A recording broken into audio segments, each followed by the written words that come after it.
Mi nombre es Álvaro Rico, es un honor para mí estar esta noche ante ustedes y ante tan reconocido panel en este objetivo tan importante como es recordar a través de una actividad académica, pero también política, recordar los 40 años transcurridos de la Semana del Estudiante, un hito y una generación fundamental en el 83 para confirmar el debilitamiento de la dictadura y reafirmar el proceso de transición a la democracia en el Uruguay, y que hoy, después de tantos años, nos convoca desde otro lugar, pero siempre con los mismos objetivos, para hablar de la educación en el siglo XXI, desafíos y oportunidades de la educación pública, que es el título que convoca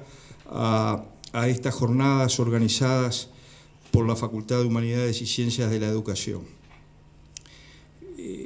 La mesa 4, la mesa que nos corresponde, como bien lo saben, tiene por tema la internacionalización de la educación, desafíos para la educación nacional, transnacionalización de la educación, pruebas, titulaciones y regulaciones estatales, entre otros temas que seguramente abordarán nuestros panelistas y ustedes en el transcurso de la mesa. Refiriéndome a nuestros invitados, les decía que contamos con 3 intervenciones dentro de una dinámica de unos 13-15 minutos máximo por intervención, para luego habilitar el intercambio entre nosotros y con ustedes acerca de estos temas. Yo voy a respetar el orden que me dieron, no lo hablamos antes, espero no se ofendan, comenzando por el profesor Rodrigo Arocena. Si me permite, Rodrigo, presentarte brevemente. Voy a ponerme a tu estilo, que comparto. Por supuesto, has sido rector en nuestra Universidad de la República, miembro emérito de la Academia Nacional de Ciencias y de la Academia de Ciencias de América Latina. Trabaja sobre la democratización del conocimiento hace mucho tiempo como estrategia transformadora para el desarrollo humano sustentable. Y le damos la palabra. Rodrigo. Gracias, Álvaro. Cuando agradecí esta invitación de la facultad y la acepté, observé que la descripción de la temática correspondía más bien a especialistas en actividad que a un generalista en retiro como yo. Con mucha amabilidad me dejaron en libertad de encararla como mejor me pareciera. Así lo haré a partir de algunas observaciones generales.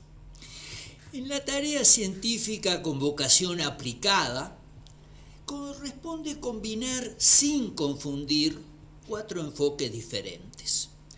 Uno normativo, uno interpretativo, uno prospectivo y otro propositivo. Cada uno corresponde a una pregunta. ¿Cuáles son los principios orientadores? ¿Cómo se interpreta el proceso en estudio? ¿Qué futuros posibles se perciben? También y sobre todo, ¿qué se propone? La tarea científica carece de vocación aplicada si no concluyen propuestas. En ese sentido, algo diré sobre la internacionalización, no de la educación en general, sería demasiado presuntuoso, sino sobre la internacionalización de la educación superior, asunto que, por cierto, llama a la acción a partir de valores. Como enfoque normativo, adopto la concepción de la educación como bien público y social que esta universidad reivindica y que en este contexto no precisa ser elaborada ni fundamentada. sí precisa ser subrayado que la internacionalización de la educación en curso no apunta en esa dirección. Y con eso me meto ya en el enfoque interpretativo, muy brevemente, muy esquemáticamente. Los capitalismos dominan el mundo, es lo primero que uno tiene que señalar, ¿verdad? Los diferentes contenidos políticos e ideológicos, pero el capitalismo domina el mundo. Y tiene como base fundamental a la ciencia y a la tecnología. Así, pensando en un enfoque por demás conocido de relaciones de producción y fuerzas productivas, uno podría decir que la sociedad capitalista del conocimiento es la principal configuración de poder a escala global. Esa caracterización, que se podría fundamentar, tiene varias consecuencias. En primer lugar, la centralidad de las relaciones de clase, modelada sí por la propiedad, pero también por la formación. Hace más de 100 años Max Weber caracterizaba a la clase social no solo a partir de la propiedad, sino también de la formación. Si eso tenía vigencia hacia 1900, ¿qué decir hoy por hoy? Segundo aspecto de la sociedad capitalista del conocimiento, los procesos sociales de aprendizaje son decisivos en la estratificación social, o sea, la distribución del poder. Tercero, hay un peso decisivo del conocimiento en los enfrentamientos por la hegemonía. Cuando Estados Unidos y China disputan hoy por hoy el lugar del hegemón máximo, lo hacen en muchos terrenos, como siempre y en toda la historia, pero también y sobre todo en el capitalismo cognitivo, en el conocimiento computacional en particular. Si cuando yo era niño se caracterizaba el poder empresarial por las grandes automovilísticas o las grandes petroleras, hoy por hoy, de un lado y del otro, en Estados Unidos y en China, son los grandes oligopolios del conocimiento los que juegan el papel decisivo. No está de más señalar, ya que estamos tratando de acercarnos al tema de la internacionalización, que China es ya, a nivel de la educación universitaria, el país que más estudiantes envía al exterior y el país que más estudiantes recibe. Está allí el nuevo hegemón ascendente. Y el cuarto aspecto, ya viniendo a nuestro lugarcito en el mundo, las nuevas modalidades de la dependencia del sur global están como siempre caracterizadas por lo económico, lo político, lo ideológico, lo militar, pero también y fundamentalmente la subordinación en materia de conocimiento. En ese esquema interpretativo breve, telegráficamente enunciado, hay aspectos que están todos presentes en la internacionalización de la educación superior. ¿Qué es lo que modela la internacionalización? Y una tendencia mayor a la privatización global del conocimiento y de la educación, que no es casual, que no proviene solo de la ideología, que no proviene solo del neoliberalismo. Si realmente la configuración de poder dominante es la sociedad capitalista del conocimiento, ¿cómo no esperar poderosas fuerzas en dirección de la privatización del conocimiento y de la educación? En una sociedad capitalista agraria, uno pensaría que la tierra está esencialmente en manos de comunas. Difícil, ¿no? Esperaría encontrar grandes tendencias en torno a la privatización del recurso básico del poder que es la tierra, seguramente. Eso es entonces lo que encontramos. Modelos y agendas dominantes vienen así de los centros viejos y de los centros nuevos también. Dos autores que si ustedes ponen internacionalización de la educación superior en Google aparecen inmediatamente, DeWitt y Albach, la caracterizan por, primero, beneficiar a minorías. Segundo, focalizarse en los beneficios económicos y la comercialización. Tercero, la creciente influencia de las empresas. Cuarto, la pobrísima conexión entre las tres funciones o misiones de la educación superior. Eso es grosso modo un telón de fondo, seguramente esquemático, quizás pobre, pero yo creo que defendible. En ese contexto, cuando uno quiere eventualmente proponer acciones, tiene que pasar de lo interpretativo a lo prospectivo, porque la acción no se hace para hoy. Si la planeamos hoy, es para mañana, para pasado mañana. Por lo tanto, hay que pensar cuáles son las tendencias en juego. ¿Qué reacciones, para limitar un poco el espectro temático, cabe esperar desde nuestro sur? Tres consideraremos. ¿Cuál es la actitud fundamental frente a esta internacionalización de la educación superior? Y la adaptación dependiente es la predominante. ¿En qué se refleja eso? ¿Cuál es el modelo para el cambio de la universidad que predomina en el mundo? La universidad empresarial. Y no lo desprecien, está enunciado con una calidad científica de primer nivel, no hay que equivocarse, siempre hay que elegir de los enemigos las mejores expresiones, no las peores. Los espantapájaros son muy fáciles de destruir, los bravos de destruir son los realmente enjundiosos. La universidad empresarial, muy esquemáticamente, se define por la vocación de capitalizar el conocimiento. Es la universidad de la sociedad capitalista del conocimiento.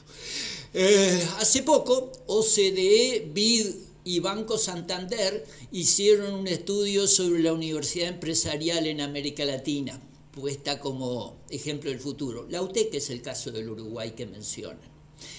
Junto a la universidad empresarial aparece la manera de evaluar el conocimiento. ¿Cómo se evalúa el conocimiento? ¿Cuál es el modelo dominante? Hay grandes polémicas allí. Dejémoslo porque es un tema que merece una consideración no demagógica, no trivial, no apresurada, pero no quiero obviar la afirmación de que el modelo predominante de evaluación académica refleja esta internacionalización de la educación superior impulsada por la sociedad capitalista del conocimiento y desde el norte. La segunda alternativa, menos frecuente que la primera, es la denuncia sin mayores alternativas. Denuncias. América Latina es el continente de las denuncias. Si habremos hecho denuncias, si haremos y si cultivaremos las denuncias. Hay muchas alternativas en esas denuncias. Quizás sea miopía mía, yo no acierto a verlas. Por ejemplo, cada tanto la UNESCO hace una conferencia mundial de educación superior. Cada una es peor que la anterior. ¿Qué es lo que hacemos esencialmente de América Latina?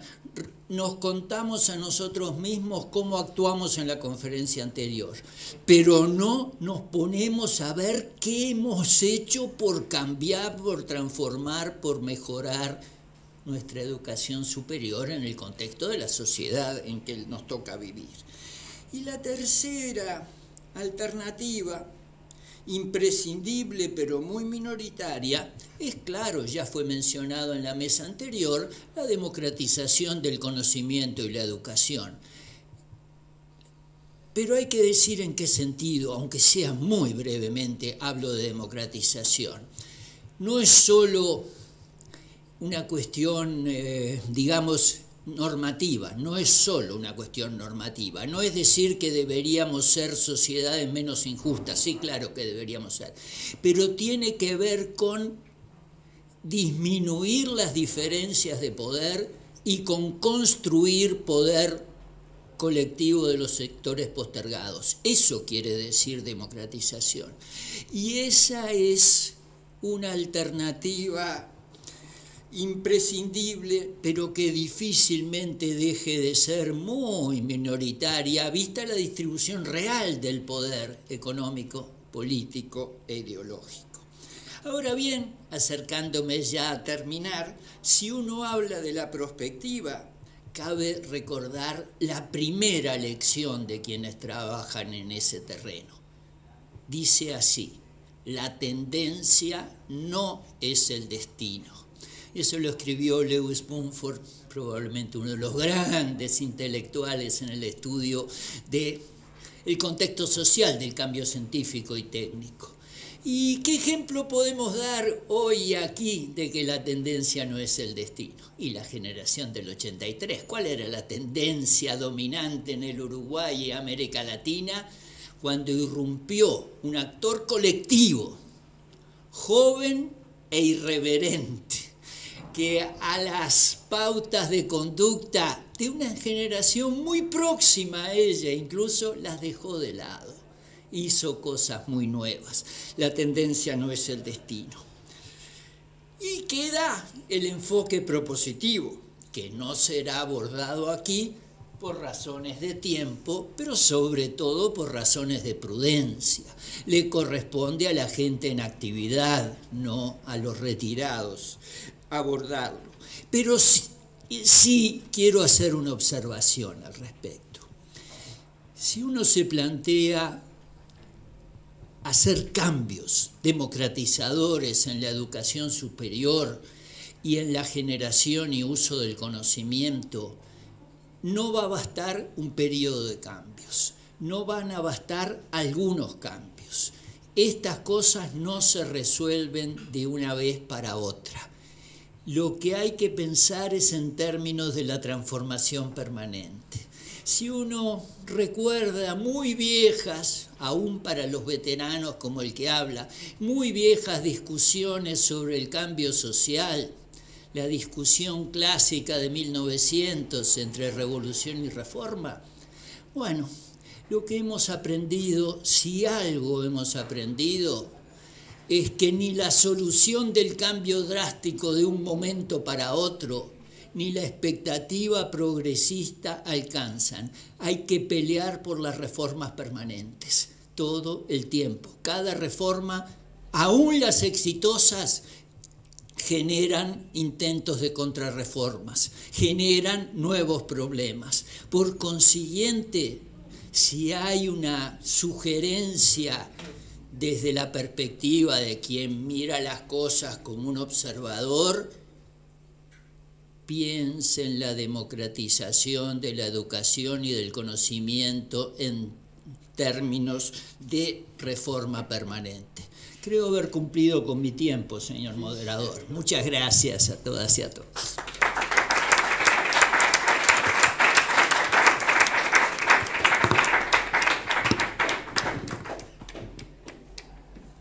Muchas gracias, Rodrigo. 14 minutos para ser exacto. Pongo en el banco el minuto que te queda un minuto, sí. Voy a presentar ahora, si me permiten, a Rosita Angelo, nuestra segunda... En el esquema Arocena también, panelista. Sí. Profesora de Historia, magíster en Educación, candidata a magíster de la maestría en Enseñanza Universitaria de nuestra Comisión Sectorial de Enseñanza. Fue directora nacional de Educación del Ministerio de Educación y Cultura entre el 2015 y 2019 y con una larga trayectoria en gestión educativa en el marco del Consejo de Formación en Educación de la ANEP, donde se desempeñó en varias funciones de responsabilidad durante mucho tiempo. Adelante, Rosita. Bueno, muchas gracias. Lo de mucho tiempo, tómelo entre comillas, obviamente. Bueno, en primer lugar, muchísimas gracias por la invitación, sobre todo porque me ha brindado la oportunidad de reencontrarme con amigos muy queridos, con los cuales hacía tiempo que no nos juntábamos y la verdad que lo disfruto mucho. Yo voy a hablar quizás desde un lugar que tiene que ver con la internacionalización de la educación mirada desde una periferia. En primer lugar porque vengo quizás y estoy aquí por mi experiencia desde el lugar de las políticas públicas. No soy una investigadora, comparto con Rodrigo, no soy una especialista en la internacionalización, ni siquiera soy una generalista ni trabajo especialmente los temas de la educación superior, sino que tengo un espacio de tránsito por las políticas públicas, y si hay un lugar, y avanzaré un poquito después en eso, que todavía se mantiene en un barrio bastante periférico respecto a la internacionalización, es una mirada de las políticas públicas en general.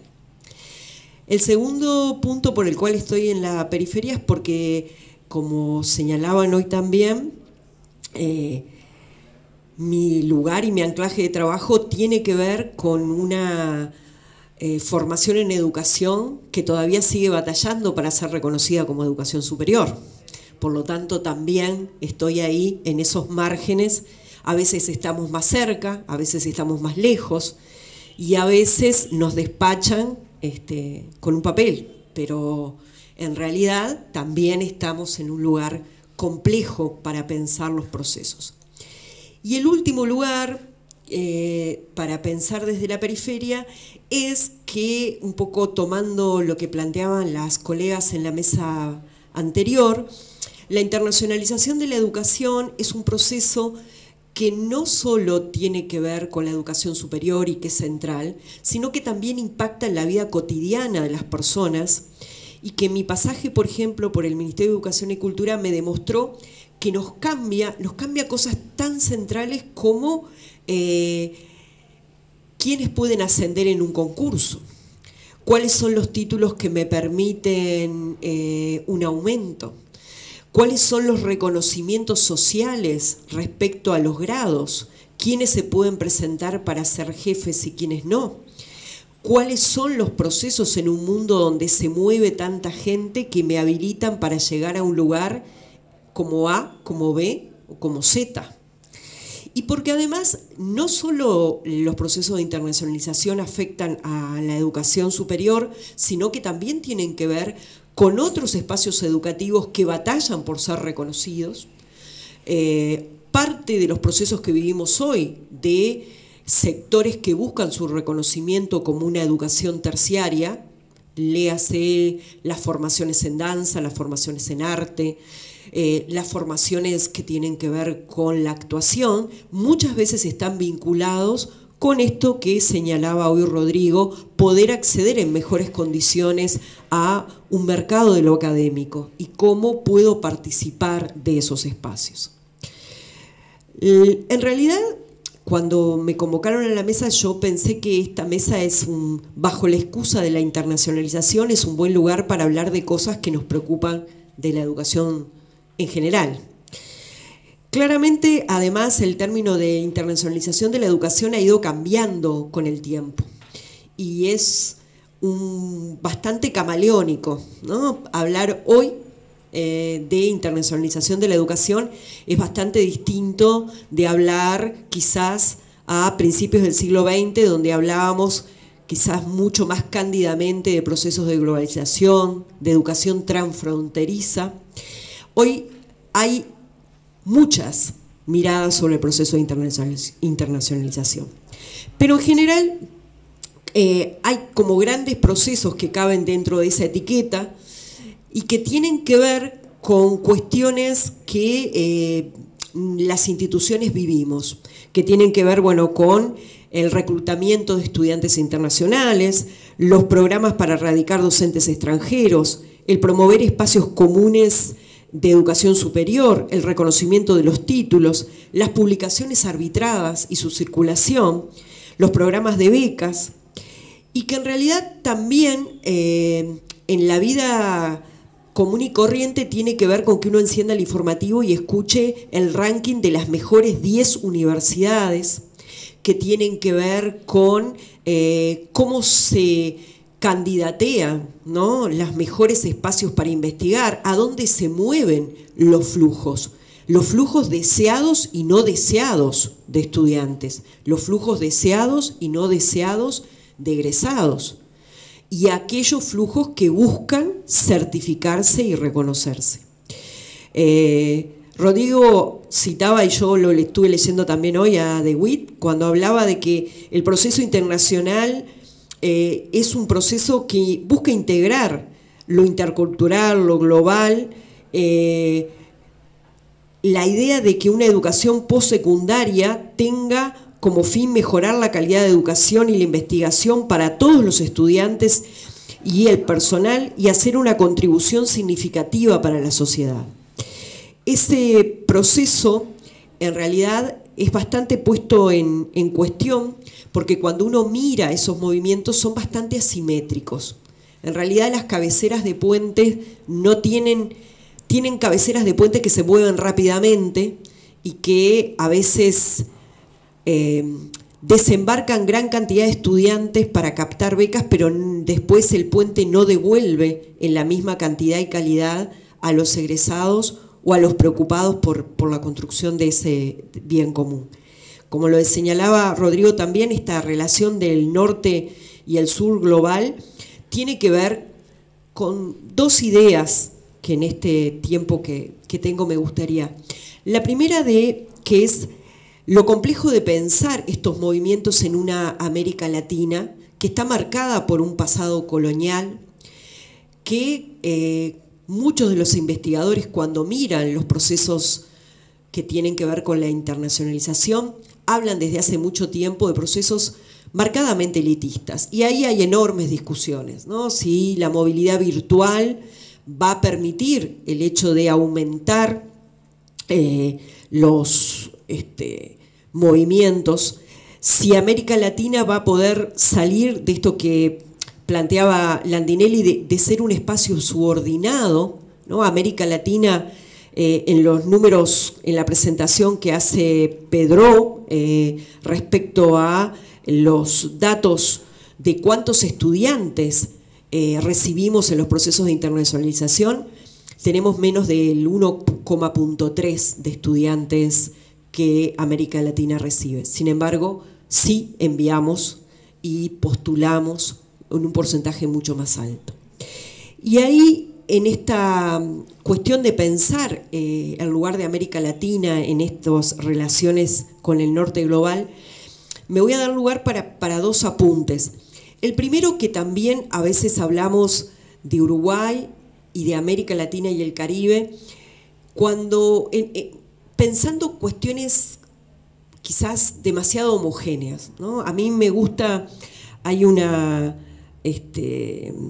concepción que habla Silvia Rivera Cusicanqui de lo abigarrado del mundo latinoamericano, de un concepto de que América Latina tiene esta multitemporalidad, o sea que existimos en una realidad donde esa realidad tiene estratos, donde convive en forma heterogénea pero articulada cuestiones que responden a nuestro pasado colonial, a espacios de la modernidad, a espacios de la crisis de la modernidad, de la posmodernidad, de lo líquido, de lo gaseoso o del capitalismo de cristal, si ustedes quieren. Y todo eso perfectamente engarzado. Por lo tanto, cuando uno habla también de moverse, un mismo territorio contempla grupos que tienen recursos diversos. Y lo mismo nos pasa a Uruguay. Nosotros a veces hablamos de Uruguay pensando en este espacio más de lo cercano, cuando en realidad hoy una de las cuestiones que desde hace bastante tiempo los investigadores señalan es que el territorio empieza a fragmentarse en grupos que se mueven en redes estratificadas, con más o con menos recursos, que tienen mucho menos que ver con el territorio que con los recursos de capital cultural y económico que esos grupos tienen. Entonces, en realidad, pensar los procesos que implica la internacionalización, que ya de por sí es un proceso complejo. Solamente en clave de lo nacional, diría que hoy es una mirada que nos queda chica, porque en realidad dentro de nuestro territorio nosotros tenemos espacios y grupos que ya están insertos en redes de capital y de acceso que nos muestran una profunda heterogeneidad. Que no lo coordinamos, pero la mesa anterior dio muchos elementos para pensarlo. Las cuestiones que tienen que ver con el acceso a la educación terciaria, que tienen que ver con procesos que nos han ido quedando en el marco de las presiones a las que la educación terciaria en un futuro va a tener que responder. No son iguales para Uruguay con una gran etiqueta. Ahí adentro hay distintas cuestiones que tienen que ver no solo con los grupos socioeconómicos, sino también con espacios que ya están conformados de movilidades y de intereses.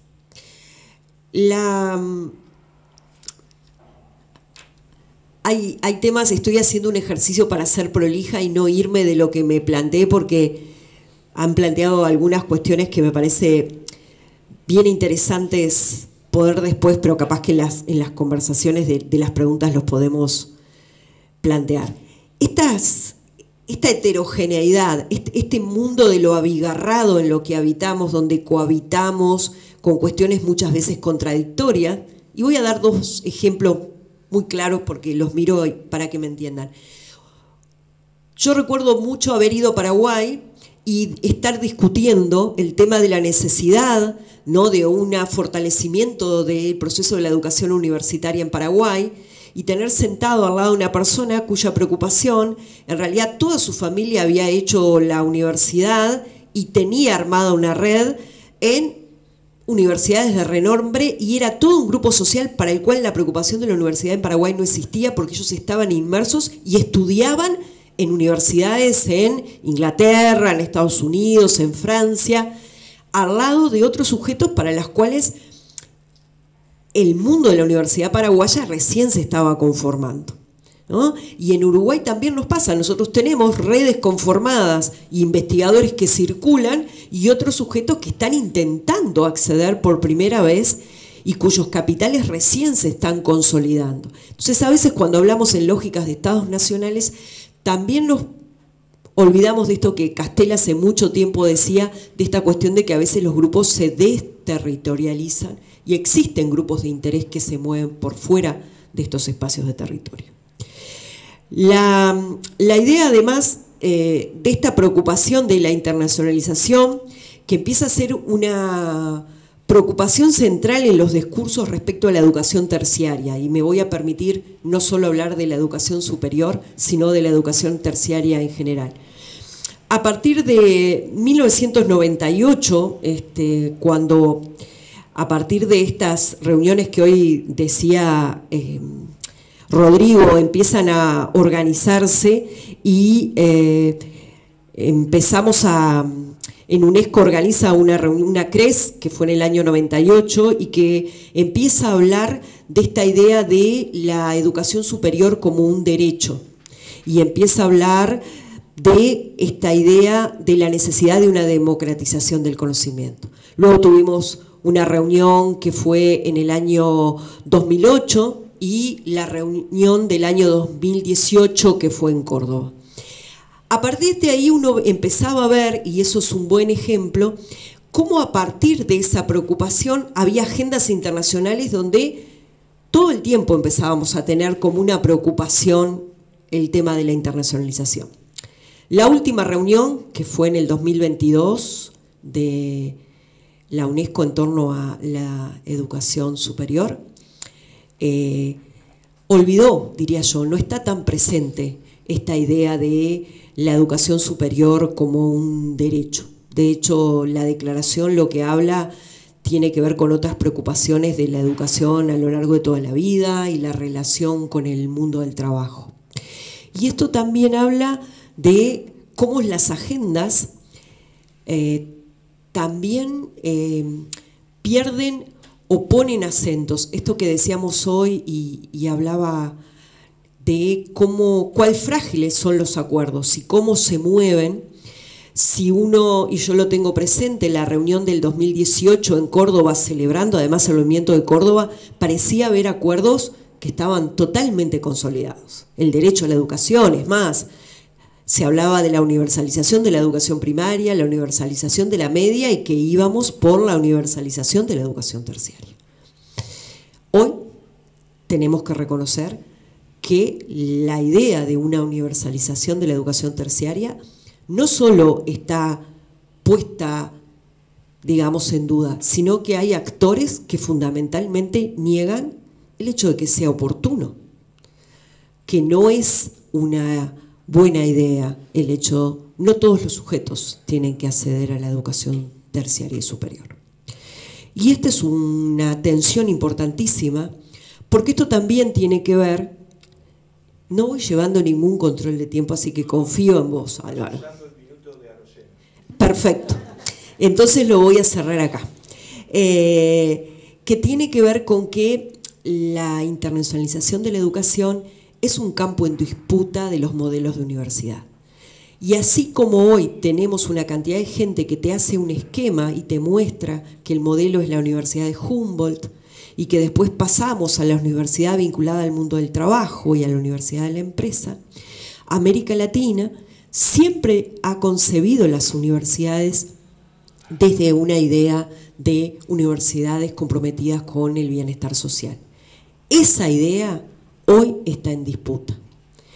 Y cuando pensamos, como decía Rodrigo, en quiénes son quienes están disputando el campo de la universidad, en China, en Rusia, en Estados Unidos, quiénes son los modelos universitarios que se ponen y que tienen recursos para becas, para investigación y para publicación, marcan tensiones que América Latina tiene que volver a discutir qué universidad quiere y para qué. Porque no es una discusión solo de modelos, sino también tiene que ver con cómo América Latina se piensa respecto a nuestro futuro. ¿Dónde queremos estar? ¿Y dónde queremos que nuestros investigadores trabajen y se formen?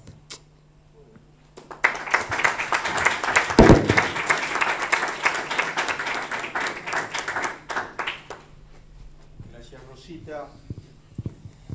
Vamos a darle la palabra ahora a Agustín Cano, doctor en Pedagogía, máster en Gestión de Proyectos Sociales y licenciado en Psicología, profesor adjunto del Programa Integral Metropolitano y del Instituto de Educación de nuestra facultad.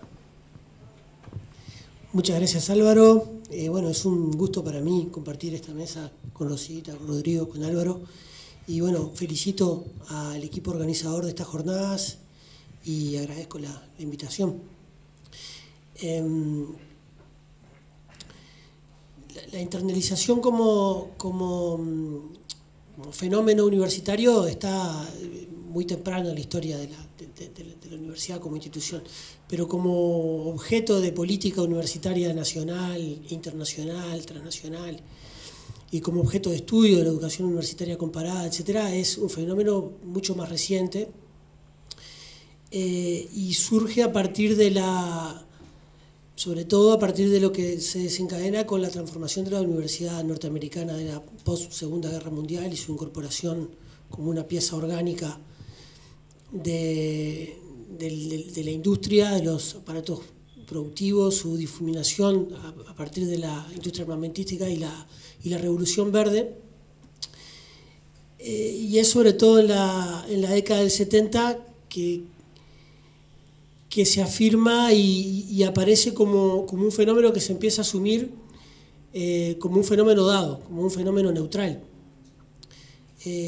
Muchas veces como un epifenómeno incluso de la globalización capitalista, o en miradas más cuidadas, más que un epifenómeno, como una pieza fundamental de ese proceso, como Rodrigo comentaba recién. Entonces, dicho esto, para situar el tema, lo primero que hay que decir es que en absoluto se trata de un fenómeno neutral, sino que se trata de un fenómeno eminentemente político y conflictivo. Dos colegas argentinos del Valle y Perrota distinguen dos grandes modelos en una suerte de simplificación, ¿no? Para situar como un parteaguas entre una internacionalización que llaman fenicia y una internacionalización que llaman solidaria. En la internacionalización fenicia distinguen 5 grandes corporaciones que se encargan de, bueno, de diseminar este modelo, reproducirlo en una escala global. El primero son las empresas proveedoras de servicios de educación superior, que se enmarcan en la escala transnacional en el Acuerdo General de Comercialización de Servicios de la Organización Mundial del Comercio. La educación superior fue incluida en este acuerdo general en el año 99 y está eso íntimamente ligado a todo el proceso de las conferencias que ahora Rosita mencionaba, ¿no? de las pujas o imbricaciones entre lo que propagan y presionan por propagar los organismos multilaterales de crédito, los bancos, el Banco Mundial, etcétera, y lo que las conferencias regionales, en las redes universitarias, luego se expresa en la conferencia de UNESCO como disputas ahí. Eso genera proveedores transnacionales, filiales, franquicias, a partir del 2020 se ha profundizado mucho con los proveedores de la educación mediada por las tecnologías, educación a distancia. El segundo grupo que distinguen es la banca internacionalizada. El ejemplo más claro es el Banco Santander, ¿no? Que ofrece también programas de movilidad, servicios de revistas, servicios financieros vinculados a la movilidad, etc. El tercer grupo son las empresas transnacionales que pujan por una internacionalización del currículo, ¿no? Que produzca una homogeneización también de los perfiles curriculares de acuerdo a ciertos perfiles de ciudadano global o de trabajador global. El cuarto grupo son las empresas editoriales multinacionales que controlan la producción, legitimación y circulación del conocimiento, imponen regímenes de calidad y logran también captar conocimiento producido a escala internacional, que luego circulan por circuitos privados y lucrativos y se concentran también en los países industrializados, ¿no?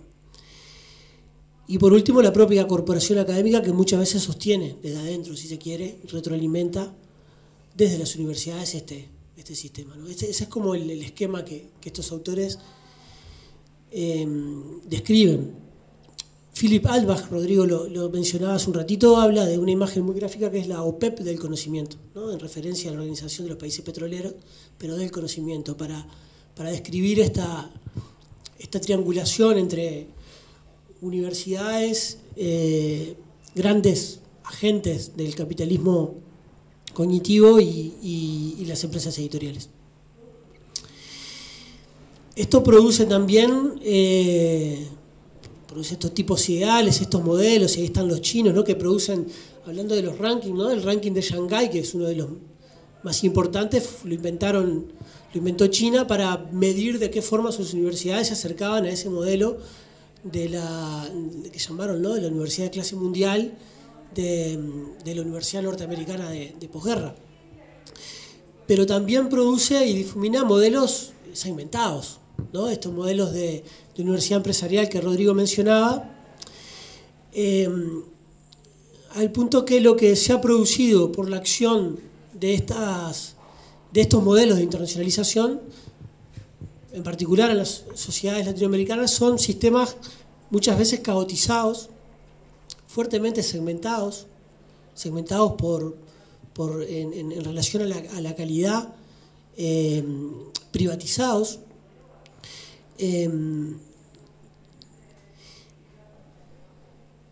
que producen también y profundizan la desigualdad del acceso al conocimiento de la educación superior. En estos sistemas caotizados que precisamente operan los rankings o otros sistemas de medición de la calidad y producción de información que permita de alguna forma ordenar esos sistemas caotizados y muchas veces distribuir fondos que se distribuyen a proveedores público-privados en competencia. Los rankings tienen otros roles también, ¿no? Políticos muy claros que vemos, cada vez que aparece uno y los vemos en cómo son utilizados en titulares de prensa y dónde está la universidad que ahora está pidiendo recursos. En el ranking hace un tiempo una senadora de la República citaba incluso un ranking de Emiratos Árabes, el lugar que estaba allí, la Universidad de la República. Es decir, que los rankings son también instrumentos por la vía de cierta ilusión de un instrumento transparente, de medición de la calidad, imponer modelos de institucionales y modelos pedagógicos, modelos universitarios. ¿Por qué? Vale aclarar que ninguno de los rankings, que hay muchos, pero tomando los 3 más importantes, el QS, el de Time Higher Education o el de Shanghai, miden o evalúan cuestiones que tengan que ver con aspectos que están en el ethos de la Universidad Latinoamericana, que tienen que ver con su aporte a la sociedad, su aporte a la investigación de los grandes problemas nacionales, a la extensión universitaria, a la apertura a estudiantes sin una selección previa, por vía de la matrícula del examen de ingreso, etcétera, etcétera, ¿no? Además de que miden publicaciones en inglés y etcétera. Pero los rankings en sí mismos son también una forma forman parte de estos emprendimientos empresariales que participan de este modelo de internacionalización fenicia, tomando esa caracterización, ¿no? Desde hace una investigación reciente de unos colegas mexicanos que revisaba hace unos días, ellos planteaban que desde hace 20 años se crean en promedio 3 rankings internacionales nuevos por año. En la actualidad, en 2022, había activos 64 rankings. O sea, hay para elegir, digamos, ¿no? Porque muchos de estos rankings también vienen de la mano de empresas proveedoras de servicios, donde si las universidades las contratan y cumplen las sugerencias, bueno, en la próxima medición es muy probable que les vaya un poco mejor y puedan estar en mejores condiciones de decir que han mejorado su calidad.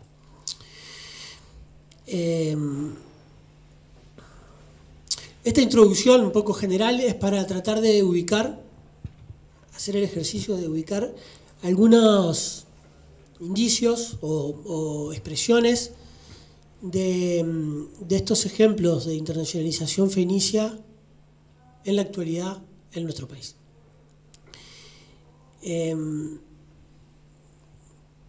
Y acá yo quisiera citar a un intelectual de esta área, que creo que es importante y no tiene las características del espantapájaros, sino que todo lo contrario. Es un economista dedicado a la educación superior, que ha tenido una carrera internacional importante, presidió el IESALC, el Instituto de la UNESCO para la Educación Superior en América Latina y el Caribe, es asesor del gobierno en la actualidad en materia de educación superior, es autor del proyecto de universidad virtual que está en discusión en el Parlamento. El economista Claudio Rama, en el año 2006, en un artículo donde precisamente aborda el tema de la internacionalización, planteaba: la educación no era un bien transable porque las tecnologías no lo permitían, por la baja rentabilidad y porque los sistemas locales tenían baja cobertura y lograban cubrir las demandas localmente. En el nuevo contexto, los sistemas locales, sin embargo, no logran cubrir todas las demandas disciplinarias o de calidad, facilitando así la internacionalización de la educación. Esta nueva dinámica de la educación transnacional pone a los sistemas de educación locales frente a escenarios competitivos que se articulan complejamente en un modelo tripartito de educación pública y privada locales y de educación internacional, cuyas interrelaciones crean múltiples alianzas y complementariedades positivas y también riesgos ante la comercialización de servicios de baja calidad. Esta concepción de ubicar al Uruguay como un nicho en un sistema lucrativo transnacional está expresada ahora fuertemente. Está en el proyecto de la Universidad Virtual, que es una universidad que se fundamenta en estos términos, que se organiza como una empresa, que se organiza en gerencias, Bueno, obviamente no tiene ni autonomía, ni gobierno, ni nada por el estilo. Y está también en otros proyectos que están en estudio de la Comisión de Educación del Parlamento en este momento. Además del de Universidad Virtual, está también un proyecto presentado en 2021 por el diputado Daniel Echeverría del Partido Nacional de Maldonado, que es un proyecto que en los hechos avanza más abiertamente a la apertura total al lucro educativo y al ingreso al país de las empresas transnacionales de educación superior. El proyecto propone flexibilizar todavía más los requisitos que deben cumplir las instituciones universitarias privadas y en particular las extranjeras. A nivel académico propone suprimir el requisito de desarrollar actividades de investigación, enseñanza y extensión en al menos 3 áreas de conocimiento. En el plano institucional, el artículo 2 del proyecto plantea, y cito textual, se reconocerá la personería jurídica que tengan las instituciones extranjeras de acuerdo con las normas vigentes de derecho internacional privado a los efectos de la autorización para funcionar en el país y obtener el reconocimiento de nivel académico, sin que sea preceptivo que actúen como asociaciones civiles o fundaciones sin fines de lucro, ni será preceptivo que ajusten sus estatutos a las exigencias de derecho interno si no vulnera el orden público internacional. Es decir, que al suprimir estos requisitos se fomenta abiertamente el lucro educativo, y eso está muy claro también en la exposición de motivos que bueno, no voy a ahondar ahora, pero que identifica allí libertad de enseñanza con libertad empresarial, ¿no?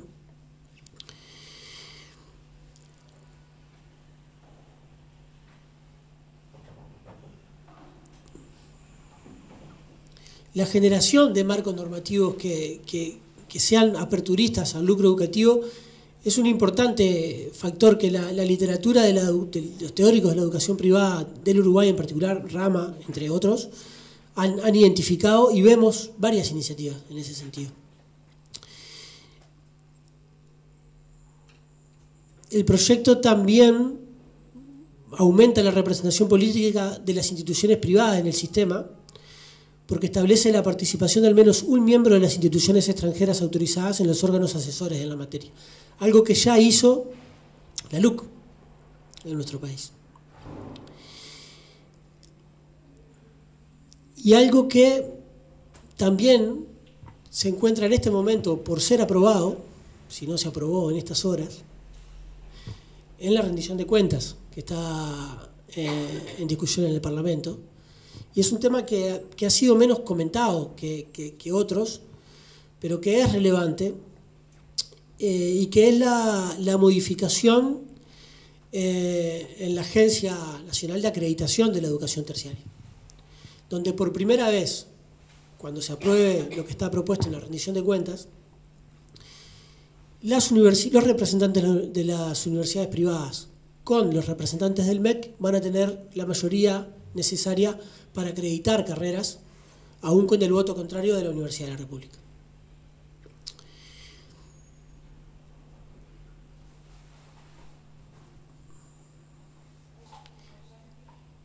Otro ejemplo de estas tendencias lo podemos ver también en lo que está sucediendo en este momento con la modalidad llamada de acreditación de la formación docente, de la acreditación universitaria de la formación docente, donde se ha difundido en las últimas semanas de que la prueba que va a gestionar el INED, una institución que no fue creada para eso, en realidad fue comprada a empresas colombianas que producen pruebas de este tipo y las venden. Y esta modalidad de compra de enlatados o de monocultivos pedagógicos es también otro rasgo de este modelo de internacionalización. Habría que ubicar también aquí las transformaciones que se empezaron a generar ya lo mencionaba hace un ratito, de la ley de urgente consideración, la LUC, pero temo que ya me esté gastando el minuto de Rosita, que se había tomado el de Rodrigo, así que voy a redondear.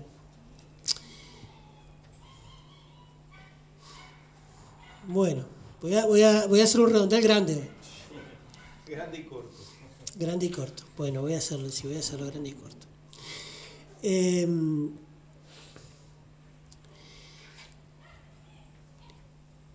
Esta oposición entre modelos de internacionalización es también una oposición entre modelos de diversificación y diferenciación institucional de los sistemas de educación superior. Y allí hay un importante papel a jugar en la construcción de políticas educativas, en nuestro caso, de políticas de diversificación y diferenciación institucional, de construcción de un sistema que funcione como tal en la educación pública de nuestro país. La cuestión latinoamericana es una cuestión de mirada y de comprensión de estos fenómenos, pero también es una cuestión de definición de una estrategia de acción. Yo, teniendo a Rodrigo a mi lado, tengo que recordar el hito de la CRES del 2008, la Conferencia Regional de Educación Superior y Álvaro de Cartagena de India, que fue un hito en la construcción de una perspectiva latinoamericana que definió la educación superior como un derecho, como un deber de los estados, como un derecho humano, en contraposición como un bien público, en contraposición con las tendencias precisamente de la internacionalización fenicia. El año que viene tenemos otra conferencia regional en un contexto latinoamericano muy complejo, que va a requerir muchos esfuerzos de la articulación de las universidades, de las redes que se ha creado y que la CRES de 2008 fue muy importante en construir. Pero no solo. Pero para terminar, a mí me gustaría ubicar, porque si sigo abriendo puertas, mi redondel va a quedar muy grande. Me gustaría ubicar, a ver, 1, 2, 3 desafíos o ejes o vías de acción, mejor dicho, en los cuales es necesario intervenir para que este nivel propositivo que Rodrigo mencionaba de construcción de alternativas nos ponga en tarea o nos continúe en tarea rápidamente. Uno es, un nivel de trabajo tiene que ver con construir una contrahegemonía latinoamericana a este sistema de la OPEP, una contra-OPEP del conocimiento, digamos, ¿no? Que tiene que ver con construir en una escala latinoamericana sistemas de producción de conocimiento y de una soberanía en ese nivel, pero también con construir instrumentos de evaluación de la actividad científica y universitaria y académica distintos a los dominantes, a los hegemónicos que reproducimos permanentemente. El sabotaje de los rankings está sucediendo en todo el mundo, pero no logra cuajar. En esta misma investigación que leía hace algunos días, mencionaban que en el 2006, por ejemplo, 25 universidades de Canadá boicotearon un ranking, el ranking McKinsey, en fin. Y da más ejemplos, digamos, ¿no? Ningún país por sí solo puede menos el nuestro, ¿no? Al menos el nuestro, ¿no? Pero sí, en una escala regional es importante construir alternativas contrahegemónicas a estos sistemas hegemónicos. Pero también a nivel de la integración cultural. El tema de la cultura ha dejado de estar tan presente en las discusiones latinoamericanas como lo estuvo, ¿no? en algunas décadas atrás. Marina Garcés, una filósofa catalana, dice que la universidad contemporánea está desculturalizada, porque produce profesionales desculturalizados, especialistas, incapaces de cultivar una cultura general y una comprensión de totalidad y de las consecuencias éticas, políticas, sociales de su actividad, y conocimiento desculturalizado, fragmentado y también fácilmente captable por estas redes de sustracción transnacional del conocimiento. O sea que a nivel cultural también hay un desafío. Y el último que me gustaría mencionar es que la internacionalización universitaria debería también contemplar otra dimensión, que es el de las universidades como espacios de acogida, de hospitalidad. Espacios de hospitalidad de migraciones forzadas por razones políticas o económicas. esta condición de las universidades también se hunde en el fondo de los tiempos. A fines del siglo XVI, cuando la Inquisición romana le pisaba los talones, por sus ideas, Giordano Bruno anduvo casi 20 años por Europa trabajando en universidades, en Alemania, en la Universidad de París, Toulouse y Oxford, entre otros.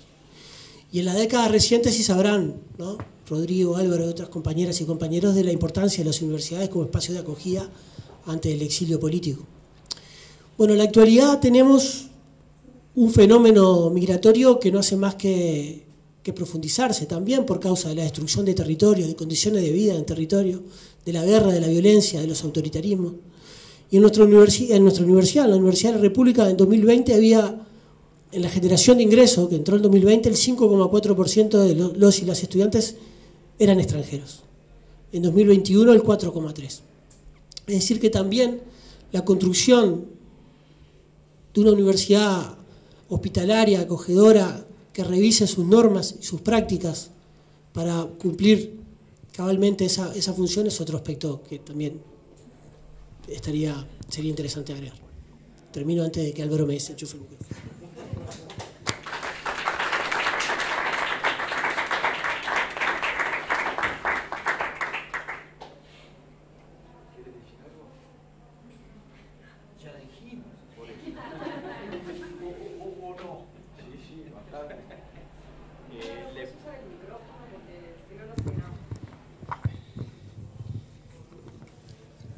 Preguntaba si podíamos extendernos un poquito más del tiempo pautado, que era justo ahora menos cuarto, y podemos, así que si alguno o alguna de ustedes desea intervenir con alguna pregunta o alguna opinión sobre el tema o sobre lo dicho por los panelistas, bienvenidos.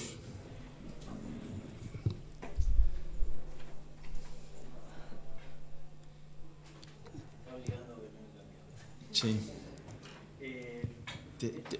¿Se graba esto? ¿Hay algo? ¿No?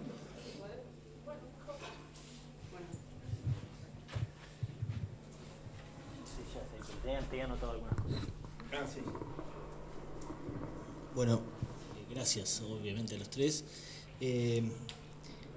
Tenía como una pregunta medio general. Entendí, por lo menos desde la primera presentación de Rodrigo y las que vinieron luego, en que podemos claramente identificar, si se quiere, los peligros de esta internacionalización promovida por modelos que no son propios, por lo menos idealmente, de lo que son las universidades latinoamericanas.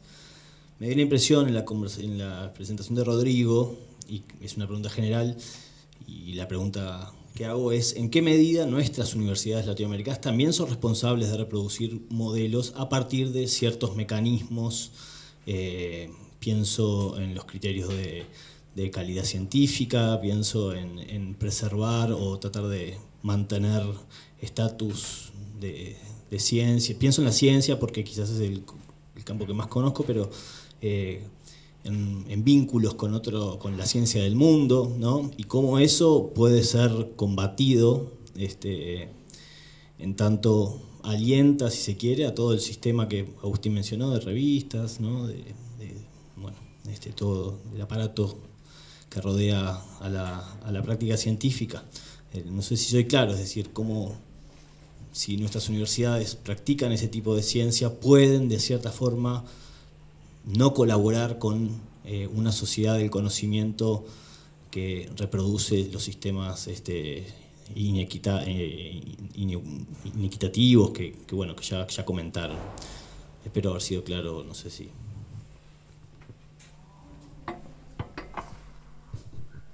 ¿Alguien más que quiera sumar?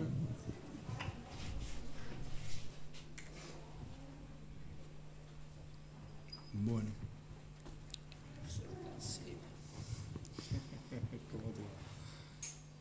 ¿Quieren recoger el guante ahí?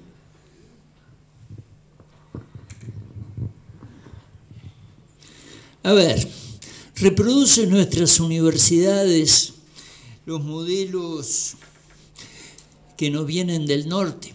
Hagamos más que una respuesta neta, imaginemos una situación. Un equipo de investigación en cualquier área del conocimiento y de la creación cultural, que por suerte en ese sentido nuestra universidad no reproduce modelos. Su comisión de investigación científica entiende por investigación toda la creación en el campo de la cultura y del conocimiento. Pero imaginemos un equipo académico. Bueno, quiere trabajar bien en sociología, en historia del arte, en topología combinatoria. ¿Puede hacerlo solo desde el Uruguay? ¿Quiere estudiar las grandes tendencias de cambio en la educación? ¿Puede hacerlo solo desde el Uruguay? Tiene que vincularse, naturalmente que tiene que vincularse, si no, no va a servir al país, si no, no va a servir a la cultura nacional, cuya primera exigencia es creer en nosotros mismos. Si no somos creativos, entonces nuestra contribución a la cultura y a la confianza cultural va a ser escasa. Tiene que vincularse. Ahora, ¿cómo se vincula habitualmente? Aunque yo tenga un minuto que me sobró, no me da para hablar demasiado, pero en general te vinculás con la agenda que te plantean otros. Porque es medio inevitable, ¿verdad? La plata la tienen ellos, la posibilidad de invitarte la tienen ellos. El manejo de las revistas que cuentan como mérito también lo tienen ellos. Y allí, ya que elogiamos a nuestras universidades, también cuestionémoslas. Nuestras universidades tienen los sistemas de evaluación que nos vienen del norte como sistemas preponderantes.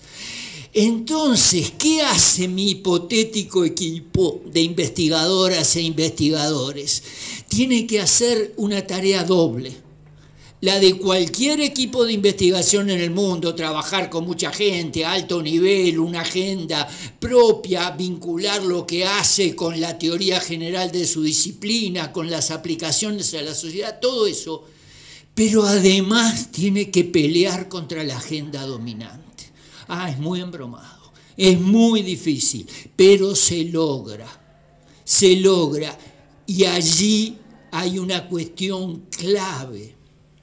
¿Están nuestras universidades dispuestas a apoyar grupos con agendas, se podría decir contrahegemónicas, ¿por qué no? Diferentes, si queremos ser más modestos, alternativas? En general los sistemas de evaluación no apuntan a eso, particularmente el sistema nacional de investigadores no apunta a eso, más bien apunta a lo rápido, a lo parcelado, a lo que sigue las tónicas dominantes.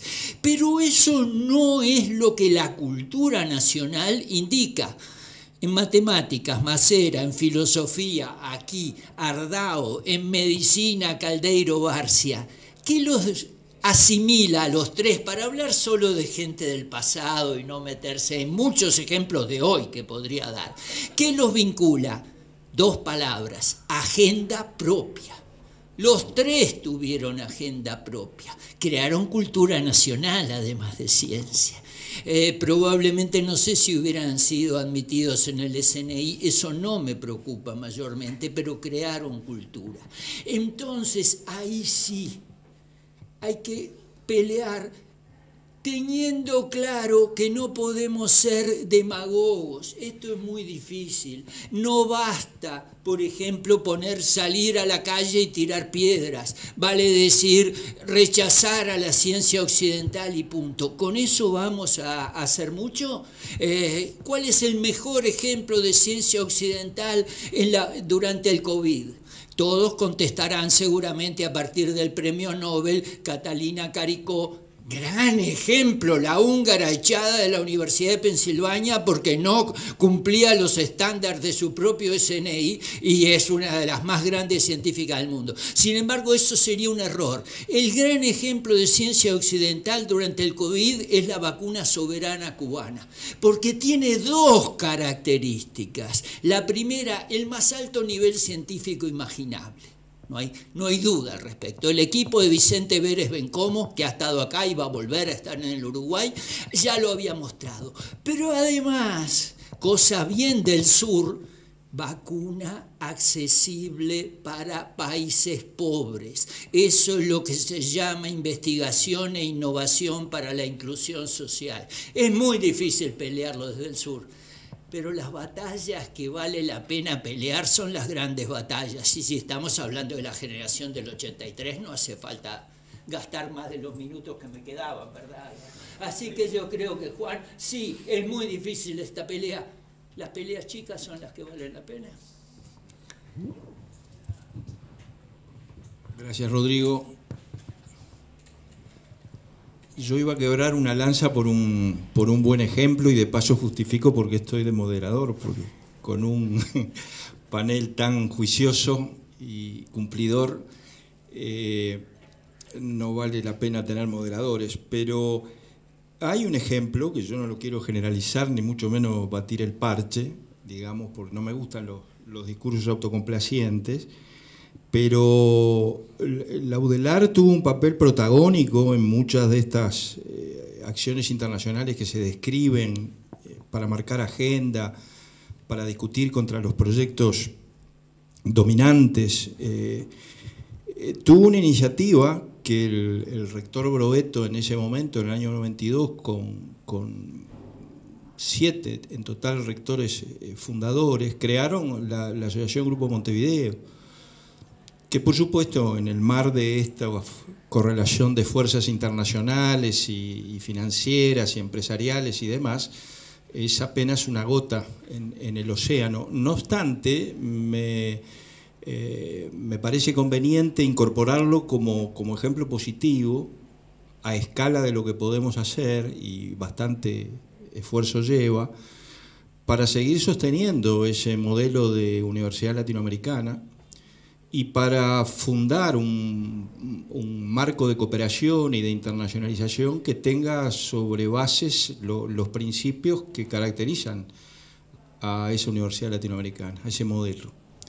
Y yo tenía anotado acá que efectivamente es una internacionalización solidaria, basada en principios de reciprocidad, de igualdad interinstitucional, porque hay universidades de menor desarrollo o nuevas que están dentro de una misma organización con la UBA o con la Universidad de San Pablo o con la Universidad de la República. Entonces, el principio de igualdad interinstitucional, la gratuidad, porque la sostenibilidad de los programas es sobre la base del financiamiento de los presupuestos de las propias universidades, que colaboran en sostener los programas de movilidad. Movilizamos anualmente, claro, frente a los 9 millones de estudiantes que están circulando por el mundo, en sus países, fuera de sus países, 1.500 estudiantes por año de América Latina. Suena a poco, sin embargo, es un programa que cuesta alrededor de $3 millones, financiado con fondos de las universidades, que tiene por objetivo el continente, la movilidad dentro de los países del continente, que es otro de los grandes problemas que tenemos en América Latina como destino del interés de los estudiantes que se incorporan a la internacionalización. Y la diversidad cultural, la diversidad de paradigmas, la diversidad institucional. Entonces, 41 universidades públicas, porque solo son universidades públicas, en 6 países de la región, intentando seguir sosteniendo esta gota en el océano. Agrego 2 cosas.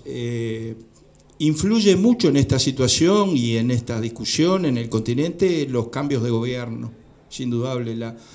El periodo Bolsonaro en Brasil y su actitud anti-Mercosur, entre tantas otras más criticables, hundió cualquier posibilidad de cooperación intergubernamental, que sigue siendo un sostén de la cooperación interuniversitaria, ¿no? la vuelta de Brasil con Lula a los organismos regionales e internacionales de la educación superior está haciendo un cambio notable, y también en el logro de financiamientos. Entonces, en ese sentido me parece que la dependencia política que las universidades seguimos teniendo, en el sentido de quién fija la agenda pública, quiénes son los interlocutores de UNESCO, etcétera, sigue siendo también un factor muy importante en el continente, y muchas veces los vaivenes a nivel de los gobiernos significan vaivenes importantes en la estabilidad de las políticas públicas de apoyo a la educación y a la educación superior en particular. ¿Alguna intervención más? O del panel, Rosita o Agustín. Agustín no, porque se llevó todos los minutos. Sobre censura tengo unas páginas. No, solo voy a acotar una cuestión que me parece importante y que tiene que ver con que hace no mucho tiempo hubo en Rivera unas jornadas binacionales de educación superior. Y ahí hay una investigadora que se llama Marilia Morosini, que es una investigadora que trabaja sobre el tema de internacionalización y que tiene que ver un poco con este auge que decía Álvaro. Brasil ha vuelto nuevamente a hablar sobre el tema de cooperación, y ella señalaba la importancia de las cooperaciones sur-sur, ¿no? Y en realidad cómo las universidades públicas construyen sujetos, o sea, las instituciones están habitadas por sujetos que en algunos casos, y ella hacía la autocrítica, siempre, a pesar de que en algún caso dimos vuelta al mapa, no miramos al sur como un espacio para colaborar. Y que sí, la cooperación sur-sur ha mostrado la potencialidad de construir redes más densas y esta idea de una cooperación mutuamente inclusiva, ¿no? Y ahí me parece que es importante esta cuestión de cuánto nos miramos efectivamente en América Latina, y hay ejercicios. Yo recuerdo que cuando se empezó a hablar de las universidades, la discusión de qué formas de gobernanza tiene, a quiénes llamamos para discutir, que eran pasadas como unas cuestiones menores, son cuestiones centrales, porque tienen que ver en cómo construimos esos espacios y después dónde terminamos mirando. Pero me quedo acá porque prometí ser breve. Le voy a pasar el micrófono.